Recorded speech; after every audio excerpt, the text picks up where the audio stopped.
नमस्कार दोस्तों आज मैं सीता माता के हरण के पीछे की कुछ बातें बताना चाहती हूँ। अगर आप लोग को मालूम है तो अच्छी बात है, अगर नहीं मालूम है तो मैं बताती हूँ। ठीक है दोस्तों। तो दोस्तों सीता माता जो है वो है जगत जननी, और सीता माता का हरण तो दूर, उनको कोई बिना उनकी इच्छा के छू नहीं सकता था। जब सीता माता शादी हुआ सीता माता का और विदा होने लगी, तो उनको वो चार कहार मिलके उस डोली को नहीं उठा पा रहे थे। तब उठा पाए जब श्री रामचंद्र जी ने माता सीता से आग्रह किया, और तब सीता माता की डोली उठ पाई। ठीक है दोस्तों।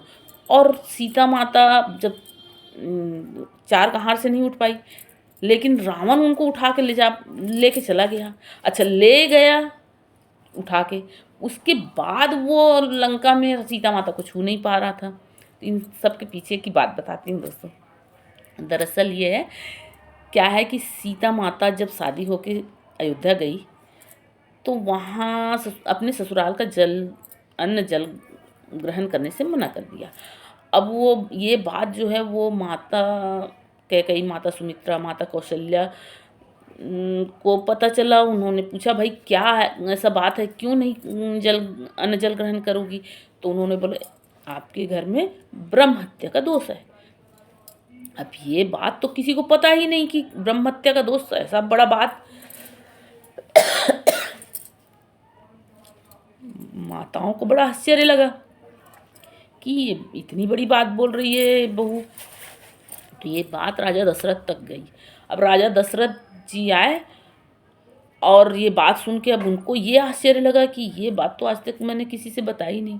अब ये इनको पता चल गया, तो फिर राजा दशरथ को समझ में आया कि ये है जगत जननी, इनको पता है।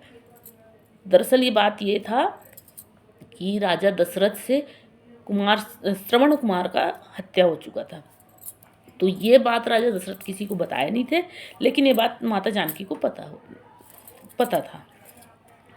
तो फिर राजा दशरथ सीता माता से पूछे कि भई आप मतलब इसका हल बताओ। तो माता सीता ने हल बताया कि इसका हल यही है कि जो ब्राह्मण आज तक कहीं दक्षिणा ना लिया हो, वो ब्राह्मण आके इस घर में भोजन कर ले, तो इस ब्रह्म हत्या का दोष का निवारण हो जाएगा।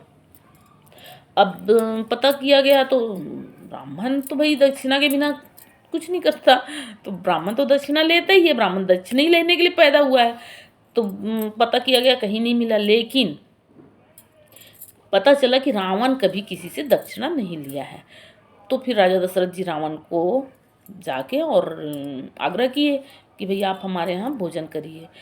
तो रावण इस आग्रह को मानने को तैयार हुआ, लेकिन शर्त रखा कि देखिए, मैं आपके यहाँ भोजन तो करने जाऊँगा, लेकिन शर्त ये है कि उस समय में आपकी बहू और मैं, बस हम दो ही लोग रहेंगे, तीसरा कोई नहीं रहेगा, और आपकी बहू बनाएगी भोजन, मैं करूँगा। अब ये बात, भाई ये तो बात किसी को भी लगेगा कि ऐसा कैसा। तो राजा दशरथ जी इस बात को सीता माता से बताया। सीता माता इस बात के लिए तैयार हो गई, बोली कोई चिंता की बात नहीं है, मैं इस बात के लिए तैयार हूँ, मैं भोजन बनाऊंगी, और मैं और वो मतलब पुरोहित को मैं भोजन करा लूँगी। तो फिर रावण आए और सीता माता भोजन बनाई और परसी भोजन। अब रावण का शर्त फिर से, रावण बोला, भाई मैं तो आ गया आपके यहाँ, आपके कुल का ब्रह्म हत्या का दोष मिटाने और आपके कुल का तरण करने, और मैं भोजन कर लूँगा, आपके कुल का जो ब्रह्म हत्या का दोष है वो खत्म हो जाएगा।